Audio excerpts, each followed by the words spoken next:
안녕하세요. 자신만만 적용기술서 뉴페이스 김원숙입니다. 자, 오늘 내용은요.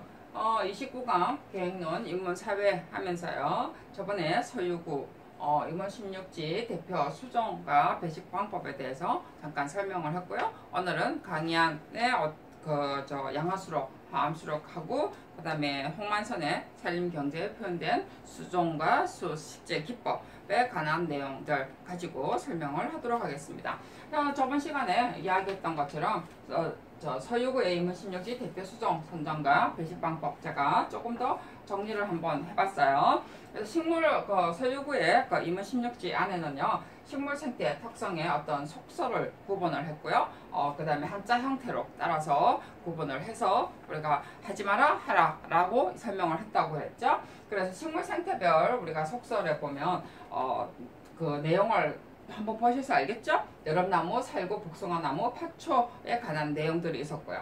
그 다음에 한자 형태별로 따라서 입구에는 심지 마라, 여러분 잘 아는 것처럼 그래 이야기했고, 그 다음에 그 어떤 배식기법의 길과 금을 좋다, 나쁘다, 심지 마라, 그 다음 이렇게 하면 좋다라고 이야기한 내용이 있었죠. 그것은 주로 방향이라든지 그 다음에 집안의 어떤 마당별로 앞마당에 심지 마라, 바깥에 심지 마라 이렇게 이야기를 했었죠. 그죠? 사형수가 나온다 이야기를 했었죠.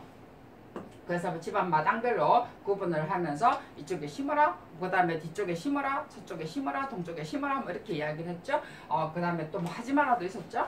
내용들을 제가 정리를 해놨으니까 다시 한번 보시고요. 그 다음에 이제 우리가 치병법, 우리가 그 인문 16지 안에 대표적으로 치병법이 나옵니다. 자, 치병법은요, 여러분 보셨죠? 제가 그때는 이 치병법은 제가 설명을 안 했거든요.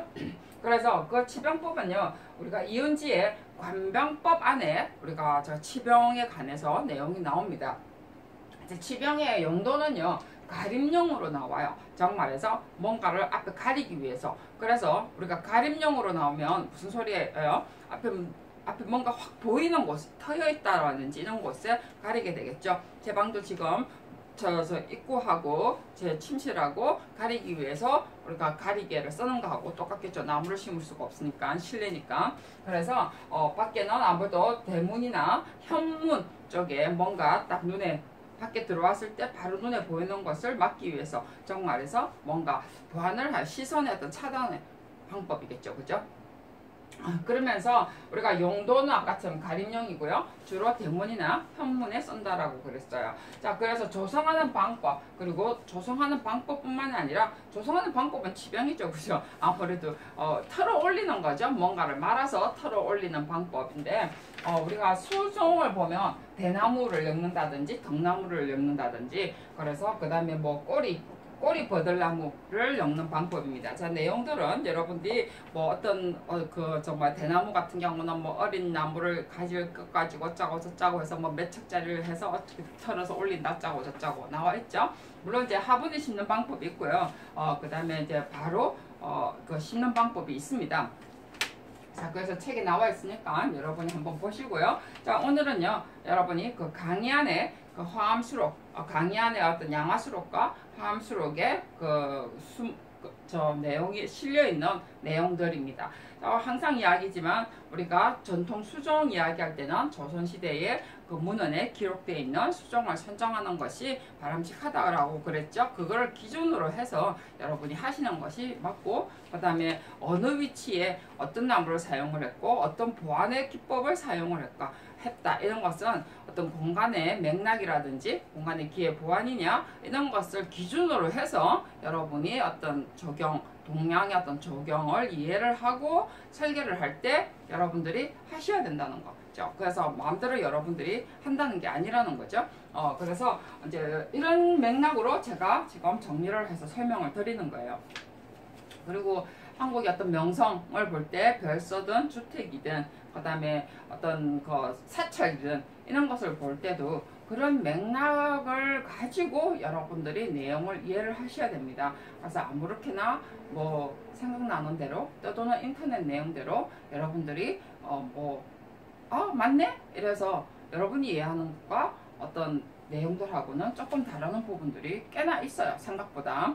그래서 그런 것들을 여러분이 조금 이해를 조금 더 깊게 하시는 편이 더 바람직하죠. 왜냐하면 기사 공부가 아니잖아요. 기술사 공부라는 것을 명심을 하시고, 자, 그 다음에 이제 우리가 그 강희안 선생님의 양화수록하고요. 그 다음에 항암수록에 적혀 있는 내용들 보면은 우리가 잘 알고 있는 20개 품계를 이야기를 했죠. 그죠? 품계를 이야기했고, 구품으로 나눠져 있습니다. 사람도 품계를 나눠서 있는데 해피 왜 구품일까요? 내가 볼 때는 불교에서 나온 내용이 아닌가 좀 그런 생각이 들어요. 불교도 보면은 그 품을 구품으로 나눠놨거든요. 그래서 333 이래가지고 그래서 거기서 나눠놨나? 이런 생각도 들기도 합니다만은 어쨌든 강희안 스님께서 구품으로 나눠놨는데 제가 그 1품에서 구품으로 여러분 내용은 쭉 보시면 되고 어떤 큰 흐름을 보면요. 그 내용에 저는 간단하게 적어놨습니다. 근데 여러분은 좀 더 깊게 좀 들어가시면 되고, 이왕이면 책을 구해서 여러분이 좀 더 읽어보시는 것이 훨씬 좋습니다. 그 공부를 하는 건데, 그죠? 그냥 인터넷상에 떠도는 내용으로만 여러분들이 이해하지 마시고, 그 다음에 제 책으로 여기에 있는 짧게 나와 있는 내용 가지고도 사실 부족해요. 그렇다고 책에 있는 거 다 제가 정리를 할 수는 없잖아요. 그죠? 그래서 여러분들이 꼭 한번 책을 읽어보시라고 저는 권하고 싶어요. 그래서 품계 구품으로 나눠져 있는데 저는 전체적으로 이렇게 봤을 때 뭐 우리가 알고 있는 뭐 소나무, 대나무, 동백, 절개고, 군자는 대나무, 국화, 연이고 뭐 그 다음에 고상하면 매하고 작약이고 이거 여러분 다 아시죠? 그죠? 자, 그랬는데 저는 그거를 떠나서 그 뭐 굳이 이런 것까지 뭐 우리가 외울 필요가 있나요? 그냥 쭉 보면 다 알 텐데, 그죠? 자, 자손 본성 하는데 성류 모르는 사람이 있나요? 자, 장수 하는데 복숭아 모르는 사람이 있나요? 자, 복숭아가 왜 장수를 말할까요? 앞에도 복숭아 이야기가 나왔잖아요. 그죠? 자, 이거는 우리가 도교에서 나온다고 그랬죠. 그죠? 도교에 신선이라면 뭐가 딱 나오나요? 복숭아, 도화나무 이런 나오잖아요. 근데 왜 복숭아가 도화나무에 나올까요? 중국 고사에 보면은 꼭 그래 나오죠. 그죠? 그래서 그 신선하면 또 뭔가요? 도교의 신선사상이라면 복숭아, 그게 시나 그림에 보면은 복숭아 잎이 꼭 떠오르는 게 강물이 흘러가는 게 나오거든요. 자, 그런 것이 신선사상은 우리가 오랫동안 신선이 뭐예요? 수백 년 살잖아요. 죽는지 모르잖아요. 아예. 그래서 이게 그 죽는지 모르고 장수. 그래서 장수죠. 그죠? 그래서 우리가 신도교 사상에서 우리가 복숭아 나무가 우리가 장수하고 같이 연결된다는 의미예요. 그냥 복숭아, 뭐 장수 이런 개념으로 가시면 안 되고 이런 것에서 같이 나온다라는 거죠. 여기에서 나오는 것 중에 자, 자손봉선 석류는 여러분 잘 알 것이고, 그죠? 석류는 하나 나무에 많은 것들이 달리지만 그 다음에 그 열매 안에도 많은 씨들이 있잖아요. 그러면 그래서 자손 번성이고, 그러면 자손 번성하는 게 석류밖에 없을까요? 포도나무도 있잖아요. 그죠? 포도나무도 우리가 자손 번성에도 들어갑니다.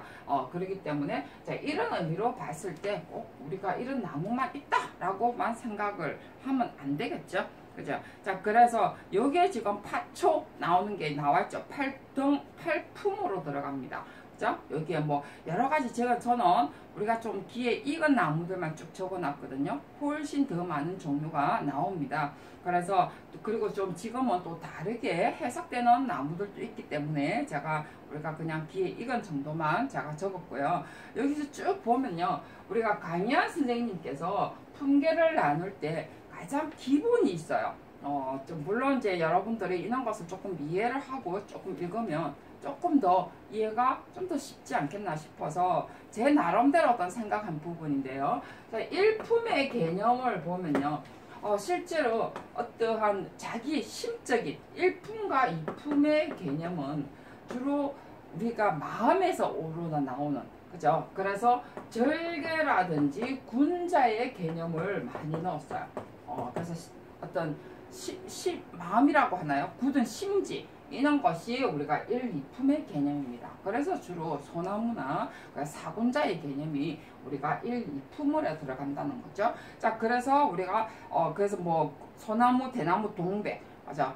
그 다음에 대나무, 국화, 연 이런 것은 다 1, 2품에 들어가 있고요.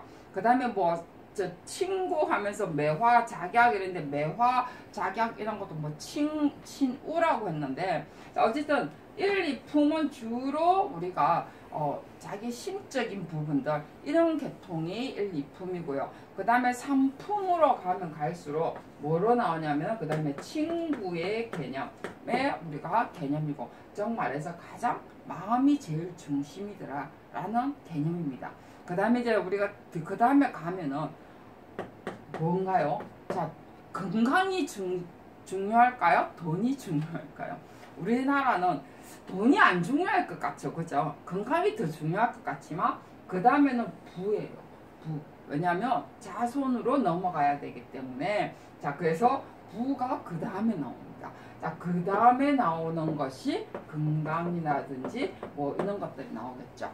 돈이 우선이더라라는 거죠. 너무 재밌지 않나요? 그래서 부가 우리가 많은 돈을 가져서, 그래서 욕심이 많나 다들 뭐 곳간에, 그죠? 후추를 뭐 시에 보면 그런 거 나오잖아요. 곳간에 후추를 뭐 몇백 년 써도 그 부족함이 없도록 쌓아놨더라라고 했던 것처럼 그 옛날 시에 보면 그런 거 나오죠. 그래서 그 다음에 이제 건강에 그 다음에 관한 내용들을 이제 품으로 잡았고요. 자, 그 다음에 이제 국가의 이제 평화, 마음의 평화가 아니고 국가의 평화라는 것이 우리가 그 다음에 덕 이제 태평성대, 그죠? 태평성대, 오동나무 이런 것을 우리가 뭐 7, 8품으로 이렇게 적어놨습니다. 그래서 가장 중요한 것은 1, 2품에 우리가 마음에 연결되는 것, 절개라든지 그 다음에 아까도 이야기했지만 주로 뭐 군자의 개념, 그죠? 이런 것을 1, 2품으로 적어놨고, 그 다음에 한 3, 4품쯤 가면은 이제 돈의 개념, 뭐 품으로 가면은 우리가 이 그 건강의 개념 하면서 그 다음에 뭐 향 이런 것도 뭐 있지만 실제로 이게 뒤에 보면은 평화라든지 임금의 덕이라든지 이런 것이 한 7, 8품으로 이제 밑에 들어가 있다라는 것 정도 여러분들이 아시는 것이 훨씬 좋고요. 이렇게 구분돼서 여러분들이 쭉 구분을 해서 한번 보시는 것이 여러분 이해하기가 더 좋을 겁니다.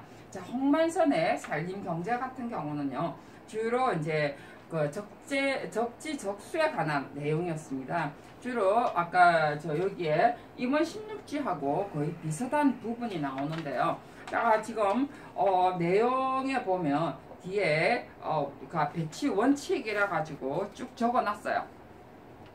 뒤에 보면 문헌 저자별로 쭉 구분을 지금 해놨거든요. 그래서 여기에 보면 뭐 홍만선 조금 보고 넘어갈까요? 홍만선의 살림 경제에 표현된 수종은요, 주로 뭐 큰 대나무, 너름나무, 대추나무, 오동나무, 국화, 뭐 벚나무, 오동나무, 뭐 매화, 대추 다 비슷하죠, 그죠? 벚나무, 살구나무, 아무래도 우리나라에서 대표적으로 많이 자라는 나무이기 때문에 이래놨는데, 자, 배식 방법은 아무래도 동서남북으로 하면서 나와 있고요. 식재의 의미 봤을 때 쭉 적어놓은 걸 보면 주로 기회 보충이라든지 그 다음에 서쪽에 잘 자란다라는 절대향의 개념, 정말해서 어떤 그 나무의 성질, 적지적수의 개념으로 우리가 홍만선 선생님은 이렇게 많이 적어놨다라는 것이 많습니다. 물론 이제 비부의 개념도 조금 적었지만은 주로 이제 비교를 해보자면 우리가 임원 16지의 서유고 선생님은 한자어 풀이를 하면서 비부의 개념으로 많이 적었고요. 그 다음에 우리가 지금 홍만선 선생님은 나무의 향, 나무가 필요한 나무 입장에서 적으면서 어떤 보완의 개념으로 같이 적었고요. 그 다음에 강희한 선생님으로 봤을 때는 나무가 가지고 있는 어떤 성질, 그 다음에 나무가 가지고 있는 형태 이런 걸 가지고 어떤 품위를 적는데 사람하고 비교를 해서 사람이라고 생각을 했을 때 느낌을 우리가 적었다라는 거죠. 그래서 그런 것의 어떤 성질이 각각의 조금 비교하는 방법이 틀렸기 때문에 우리가 어떤 나무 식재하는 방법도 조금 다르고 위치도 조금 다릅니다. 그래서 그런 부분들을 여러분이 보시고 그 다음에 제가 보면은 쭉 적으면서 제가 그 다음 장에 보면 문헌별 전통 한목과 배치 원칙과 배치 형식을 비교를 쭉 해놨어요. 그래서 여러분이 한번 쭉 보시고 그 밑에 제가 뭐라고 역자주 해갖고 달아난 게 뭐냐면요. 정원 조형자의 취향대로 하회와 그 다음에 과채류 종류를 많이 심었다 해놨어요. 우리나라는 아무래도 꽃나무 종류를 많이 심었어. 나무가 아니고 화훼 종류, 꽃 피는 어떤 화훼를 심었는데 그것도 원칙이 있어요. 꽃이 붉게 피는 것을 별로 안 심고 연한 거, 왜냐하면 품격에 따라서 있기 때문에 우리나라의 어떤 취향이라고 보시면 되겠죠. 그죠? 그리고 어떤 한자의 어떤 기본 원리에 따라서 사실은 어떤 종류를 심었다는 거죠. 그래서 어떤 조형자 입장에서 심기는 심때 이런 철학적인 맥락에서 아까 세 분의 어떤 맥락에 따라서 심기는 심었습니다. 그래서 우리가 이런 사례를 통해서 이런 흐름이 있구나 라는 것 정도를 아시고요. 큰 나무들은 우리가 집 안에 심지 않고 화훼는 뒷마당이나 어떤 관상의 입장에서 많이 심었다는 거 여러분이 아시고, 그 다음에 조선에 언급된 수종들이 쭉 있죠. 그죠? 제가 조선의 문헌에 언급된 수종들을 이렇게 구분을 해서 적어 놓고요. 그 다음에 곡간에 좋아하는, 그러니까 소나무가 여러분이 곡간을 우리나라는 좋아한다라고 뭐 해놨는데, 실제로 곡간은 우리나라의 지형이라든지 어떤 형태, 그 다음에 어떤 그 기후 때문에 자라기 때문에 곡간을 선정할 수밖에 없는 거예요. 그래서 그런 부분도 제가 옆에 달아놨고요. 그 다음에 또 화계라는 것도 마찬가지죠. 화계는 꼭 우리나라만 있는 것은 아니에요. 그래서 우리나라의 어떤 지형 때문에 어쩔 수 없이 보완이 있다라는 거. 이태리에도요, 당연히 화계라는 말은 없지만 캐스케이드라는 단어가 있죠. 그죠? 우리는 지형이 전조 후고에서 그 다음에 택지가 좁기 때문에 우리는 어쩔 수 없이 화계라는 이렇게 수직적인 입장에서 사용을 했고요. 이태리는 캐스케이드, 택지는 전조 후고는 똑같아요. 근데 택지가 넓죠. 그래서 캐스케이드라는 방향을 사용을 했고요. 그래서 동양과 서양의 차이점이 있는 거지, 꼭 우리가 화계라고 해서 우리가 꼭 전통적이다라고 생각을 하시면 여러분들이 우리 그 동서양하고 비교하기가 굉장히 힘들어요. 그래서 그런 기법들이 우리가 조금 더 안에 역자주라는 개념으로 여러분들이 조금 보시고, 이런 내용들을 제가 달아놨으니까 이런 부분들의 차이점을 조금 이해를 해서 우리가 동서양의 개념들을 조금 한번 보시는 게 좋을 거라고 저는 생각을 하고요. 자, 30강의 마지막 우리가 볼 건데요. 30강에는 우리가 양택의 조건하고 정원의 좋은 방식에 관한 내용, 앞에 우리가 전체 개념을 설명하면서 용역 사수에 관한 내용들을 하면서 전체 마무리하도록 하겠습니다. 수고 많이 하셨습니다.